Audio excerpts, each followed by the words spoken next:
Hi, I'm Ricc Rollins, coming to you from the Riverwalk, and we're going places. Don't you want to come along? Let's go.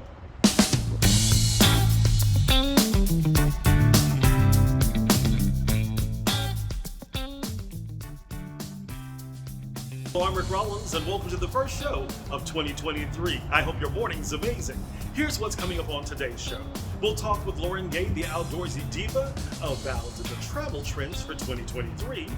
Dr. Nabuki tells us how to keep our pets slim and trim. We'll also have the results from our Adorable Pets with Santa contest, and we'll continue our conversation with the ladies from Dress for Success and hear more of their success stories. All of this and more on this edition of Going Places, starting right now.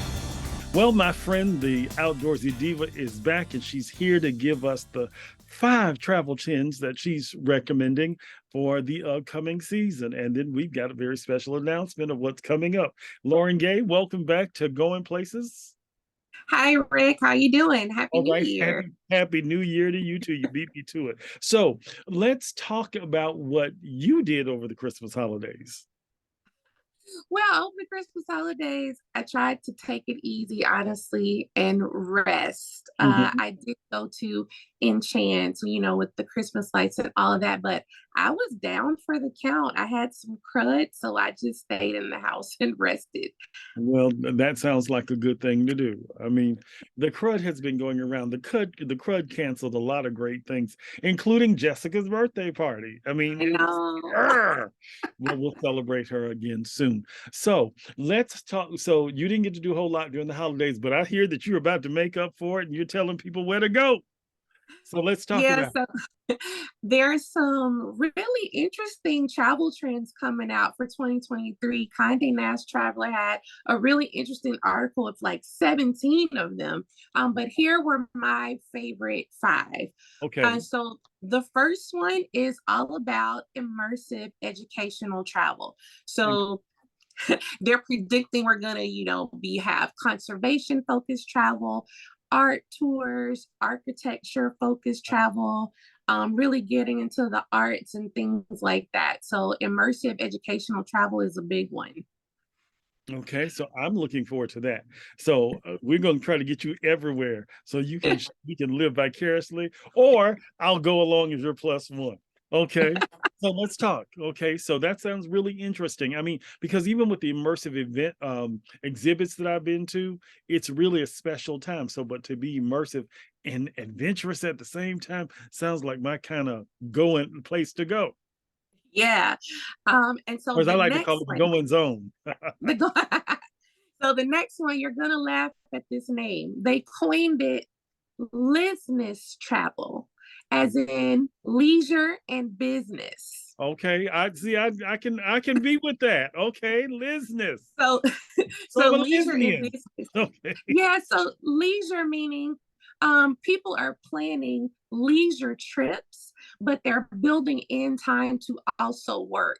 They're Mm, utilizing that flexible work schedule, ability to work remotely from anywhere. I'm actually planning some business travel for later this year myself.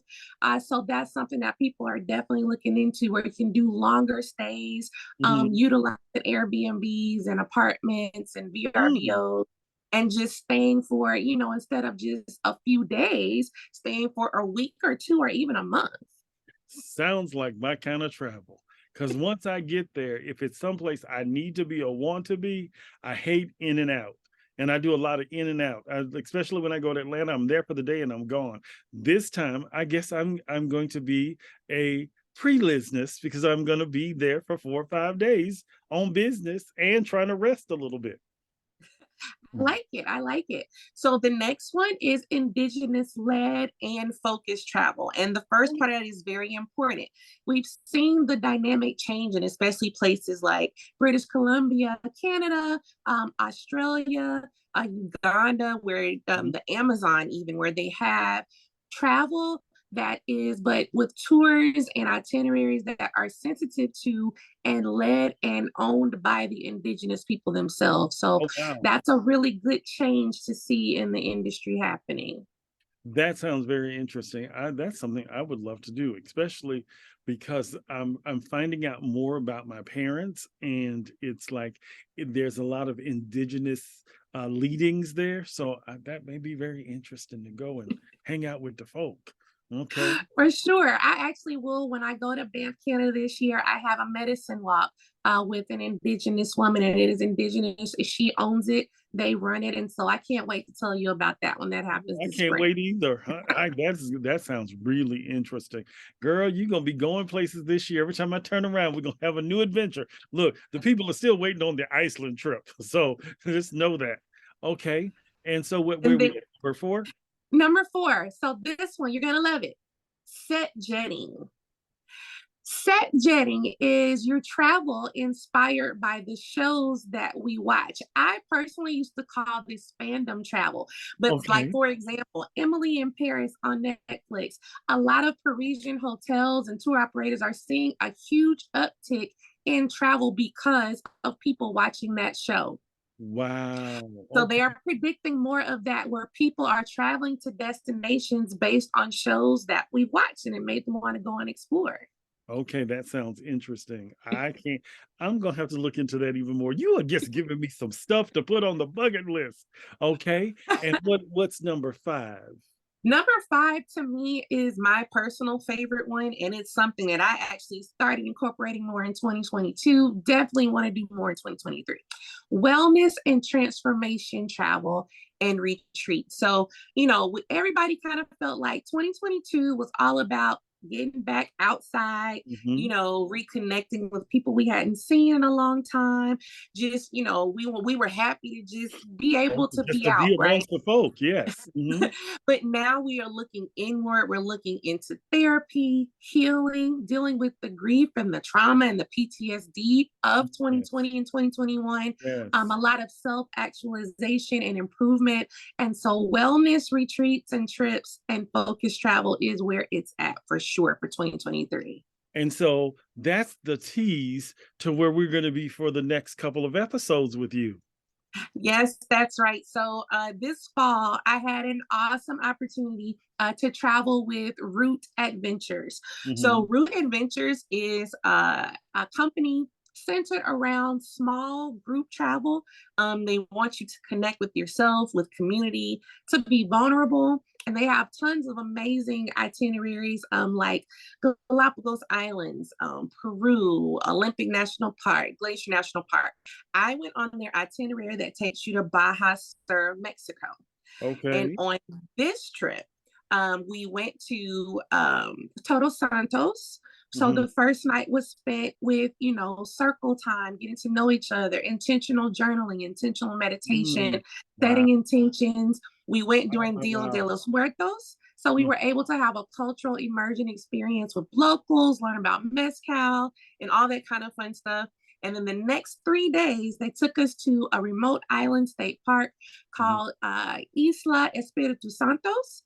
So Okay. we glamped on a beach, Mhm. no Wi-Fi, no service, no electricity Wow. for these days. So talk about immersiveness, because you're with nature, you have intentional circle time, journaling time, and then you spend the last night back in Todos Santos for more cultural immersion, wrapping up the sessions and just the experience that happened. And it was completely transformative for me, changed my life.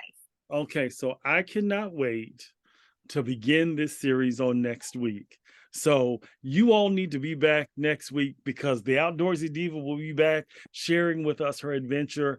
And I think it's going to change your life like it did hers. Lauren, thank you for being with us always. Happy New Year again. Here's to us going places in 2023. For And sure, it's here's to more travel, more life. that's it. I love it. I love it. More going places right after this.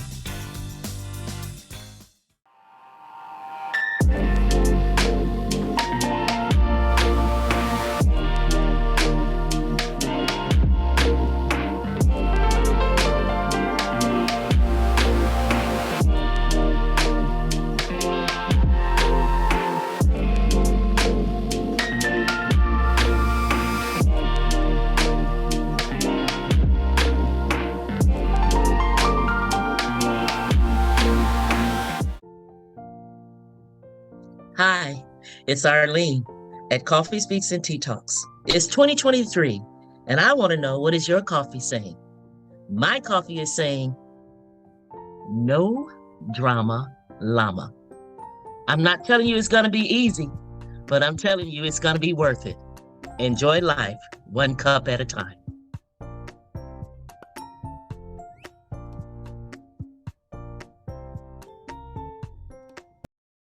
There's so many rewards in life. You coming into our home was one of the greatest rewards we could have ever had. You know, it took 20 years, and I got my third child, who was 17 at the time. It's so cool to watch the adult that you've become, and you really have done as much for us as you think we've done for you.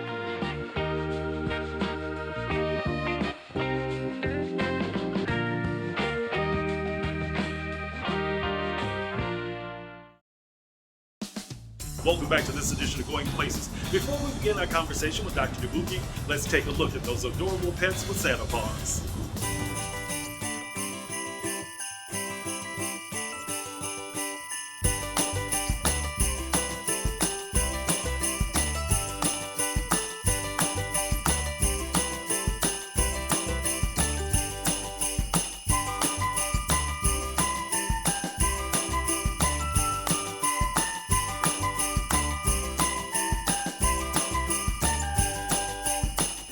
Is your cat fat? Does your dog need to do something about that extra little puppy pooch and pouch?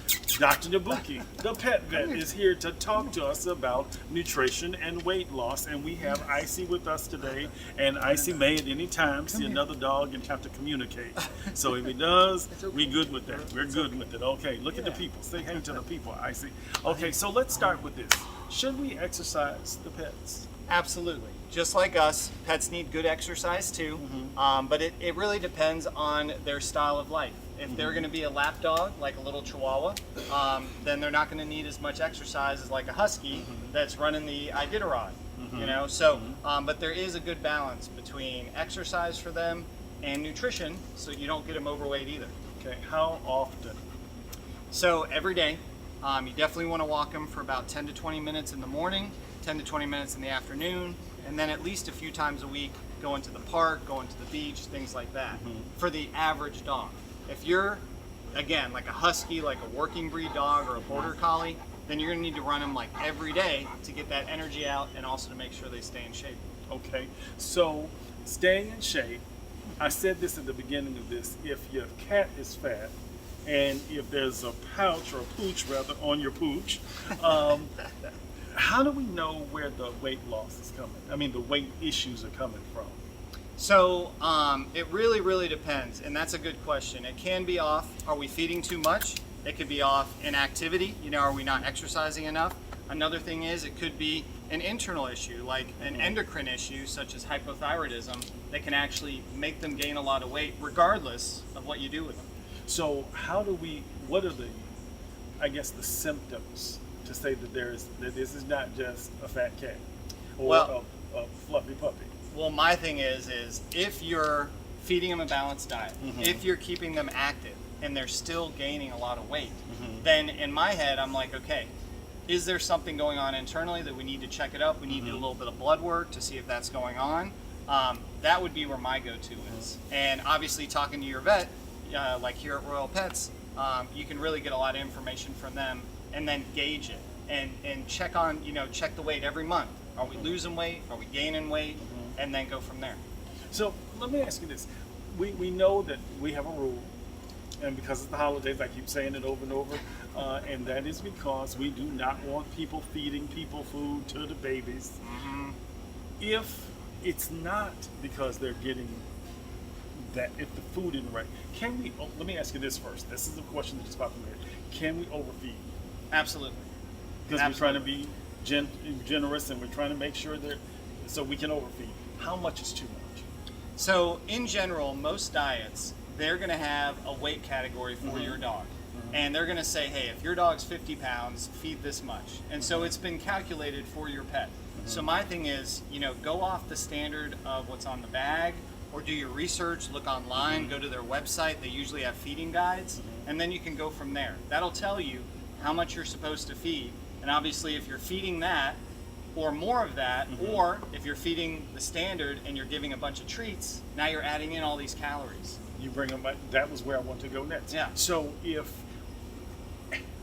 I love if I love Fido and Fifi and Rover and all of the rest of them, if I love them, I'm going to want to treat them. I can overdo the treats, correct? Oh, absolutely. Okay, so Yeah. what's a good treat? Well, what's a good treat that will keep me within my parameters, I guess, if that's I want to go, because I'm one of those that I want to give them as many as they want. So in my experience, if you want to give them positive reinforcement, you want to give them a treat every time they go to the bathroom, every time they make you smile, every time they do something funny, you're like, I love you, I just want to give you this treat. Then get the ones that are super tiny. Okay. That way there's minimal calories in them. And there are treats too. If you look at them, they're going to tell you how many calories are on the back of the bag for each treat. And then you can say, okay, do I need to give this one? Obviously, if it's a lot less than, let's say, a different treat that's got I won't name any, but there's a lot. For the ones that have a lot of calories in them, those are good with the high calories to give, once a day or once a week. But those little ones, you can give those a few times a day. Okay. And those tend to be okay. Well, that's good to know. Yeah. Okay. Yeah. So maybe I should do the same thing with my own treats to make sure they're little Small treats. portions.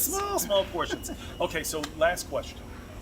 When I'm looking for the food, what's the best food for my if there's an overall, what's the best what's the thing that I should look for that's always key for me to know this is what I should be feeding my baby? So Does that make sense? yeah. Okay. So, without me turning you into like a nutritionist or a nutrition, expert, really talking with your veterinarian, they're going to be able to help you with that, guide you on that journey. Here at Royal Pets, we actually have nutrition experts in our stores that you can actually come into and talk with them. And they'll, you want to let them know, hey, my dog's fluffy, it's this breed, this is how much it weighs, this is what his or her lifestyle is about. And then they can actually help you find a good diet for them, because we have grain diets, grain-free diets, we have raw diets, we have an assortment of good quality food for your pet. But it really depends on, again, those factors I just listed, but mainly their lifestyle and their weight, so you can balance it properly. Okay. Yeah.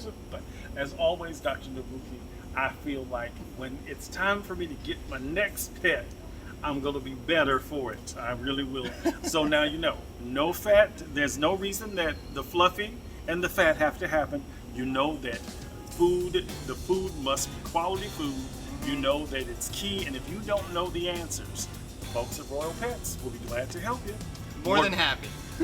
more Going Places right after this.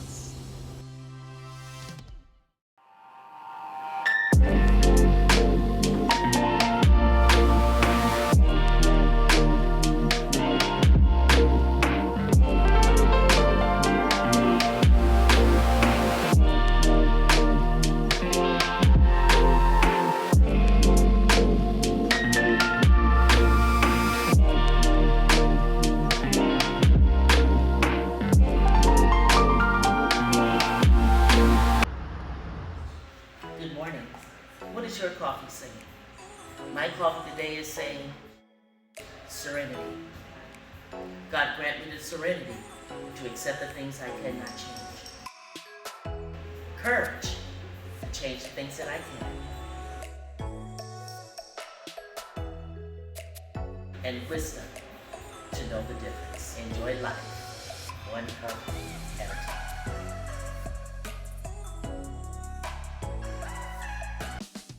Welcome back to this edition of Going Places. We are talking with Katie McGill of Dress for Success and her success stories. Each of them has a story of their own to tell, and we can't do it justice in the half hour, but we're going to make sure that everybody gets a chance to share. So, Teresa, I'm putting you on the spot.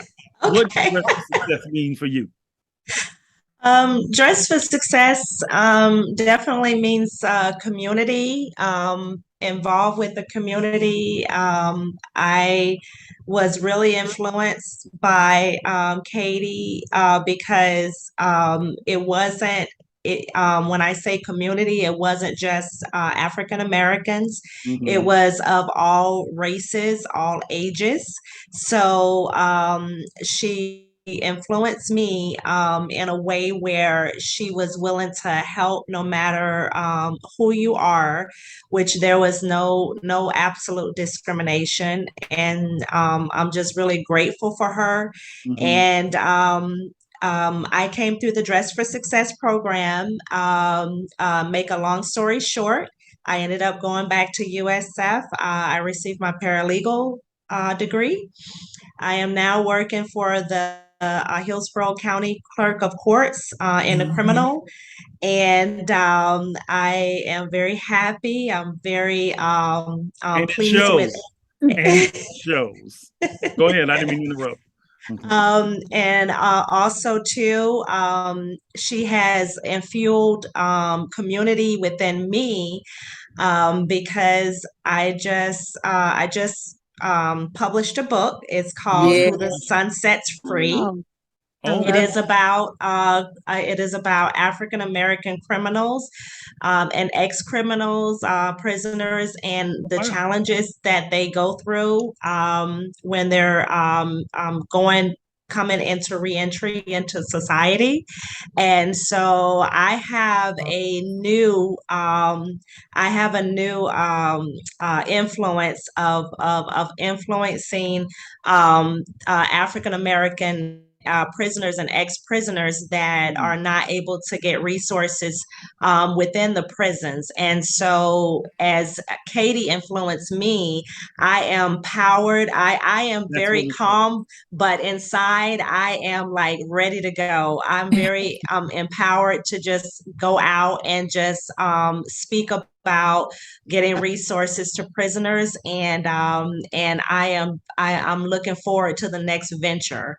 It's Great, great. amazing. That's Love it. amazing. See, but that's what Dress for Success does. And every success story deserves its own. Virginia, come on. You thought I was Okay. going to let you not say anything.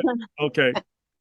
Well, I found Dress for Success completely by accident. I was looking for jobs and picking up those brochures down at the Career Center, and I Mhm. picked one up that said resumes and interview help. I figured, it'd just be one little class. I walked into the class and it was the Moving Forward program. Little did I know it was 6 weeks long, but I knew that was where I belonged from the second I worked in there. My husband had died. I was about Mhm. to lose my apartment. And I've always worked, but I hadn't had to look for a job. And I was completely overwhelmed. I didn't know how to interview. I didn't know how to do my resumes. And I'm sorry, I get so emotional because Dress for Success, the Moving Forward program, I walked in there lost and broken. And when I walked out, actually, I did a speech for graduation. I said, accomplished. And that was the Dress for Success's mission to empower women, financially independent.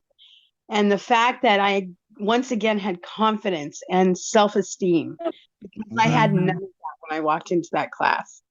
And now, 19th, I will be at my job for 4 years. All It is right. the Wow, best, yay. yes, it is the Oh best my job I've goodness. ever had. And I'm able to do some mentoring at my job. Wow.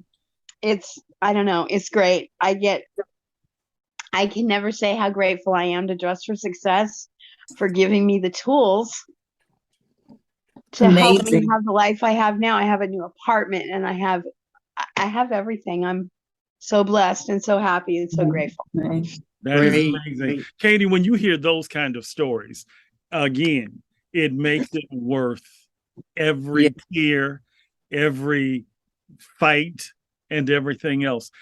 I'm not going to talk. I'm going to let Cynthia to start. Go ahead, girl. Tell your story. I'm a little bit different from all of the other ladies. I was working at the time, and that was back in 2013, I think. And at that time, we were meeting at the church, and one of my coworkers said, "Cynthia, let's go to this meeting." So I said, "Okay." I don't never fail not to try something. And I went there and I was so impressed with this Black woman up there talking. And I said, yeah, I said, does she know what she's talking about? So the more I interacted with them, the more I started loving this woman who just empowered me to do more than what I was doing. At the time, I worked for Department of Health, and I worked with lead poisoned children. And I was always advocating for mothers to do better things in their lives. I worked with mothers who did not work, and I always talked about Dress for Success and how they can change their lives, you know, and just the mere fact of doing that and working with their children and letting the children know that they need to do more, you know, just don't go to school just to go to school to learn. So in doing that, I started really interacting with Katie. I think I became a pest with her because I always had something going on that I wanted her to be involved in. And over those years, I've done so much with Katie. She allowed me to do my first screen printing for Dress for Success. We did T-shirts, we did aprons for the military women, and things of that nature. She just empowered me to do more. And just looking at where I was and where I am now, all I know is Dress for Success. And sometimes Katie see me coming in with all of these clothes. And now I do ask for clothes that are new, barely worn, you know. I bought in about 75 pairs of shoes one day, and they were all from corporate women who did not wear their shoes but 1 or 2 times. But I just advocate for that part. I just love the fact that what she does in the community, I can even do more because I'm in the community. Since I retired, I am a retiree, and the struggles that I went through in my life was totally different from some of the women. I came up during the time of era that women went into men jobs. And from there, I was rejected on a lot of things, but I kept persevering. And to see Katie, and I just look back over my life and say, I did well because I saw a lady that did more than what I was doing. Wow. And see, I think that that's what has to happen, is that it takes one firestorm to then get everybody else sparked. And something happens. And that's amazing. I love that. Well, we're almost out of time, but before we go, I want to remind you that you can catch encore episodes of Going Places every Sunday and Saturday morning right here at 5 a.m. And if you miss us on more, you can catch us on YouTube at any time. We look forward to seeing you on the next Going Places. Until then, be blessed on the journey. And again, Happy New Year. We'll see you next time. Take care.